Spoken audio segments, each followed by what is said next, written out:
ఏపీలో ప్రతీకార రాజకీయం మొదలైంది. ముఖ్యమంత్రి చంద్రబాబు నాయుడు సారథ్యంలో ఏపీలో అధికారంలో ఉన్న తెలుగుదేశం, జనసేన, భారతీయ జనతా పార్టీ సంకీర్ణ కూటమి ప్రభుత్వం జగన్ పై ప్రతీకారం షురూ చేసింది.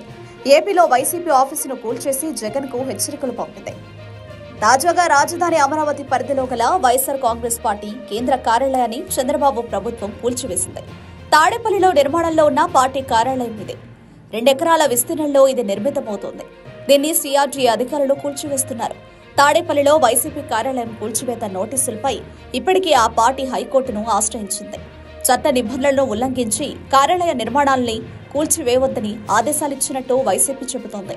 అయితే ఇవాళ తెల్లవారుజామునే సిఆర్డీఏ అధికారుల ఆదేశాలు నిర్మాణంలో ఉన్న కార్యాలయ తొలగింపునకు ప్రభుత్వం ఉత్సాహం ప్రదర్శించింది. ప్రభుత్వం ఏర్పడిన వెంటనే వైసీపీపై కక్షపూరిత చర్యలకు దిగడంపై ఆ పార్టీ మండిపడుతోంది. ఎన్నికల ఫలితాలు వెలువడిన రోజు నుంచి వైఎస్ఆర్ విగ్రహాల తొలగింపు, వాటిని పగలగొట్టడం, అలాగే కార్యకర్తలు, నాయకులపై వ్యక్తిగత ఆస్తులపై దాడులకు టీడీపీ పాల్పడుతోందని వైసీపీ విమర్శలు చేస్తోంది. ఈ క్రమంలో తాడేపల్లిలో నిర్మాణంలో ఉన్న వైసీపీ కార్యాలయం విధ్వంసానికి ప్రభుత్వం తెగబడిందని, పూర్తిగా నేలమట్టం చేస్తోందని వైసీపీ నేతలు ఆగ్రహం వ్యక్తం చేస్తున్నారు. హైకోర్టు ఆదేశాలను ఖాతరు చేయకుండా ప్రభుత్వం దుందుడుకు చర్యలకు పాల్పడినట్టు వైసీపీ నేతలు విమర్శిస్తున్నారు.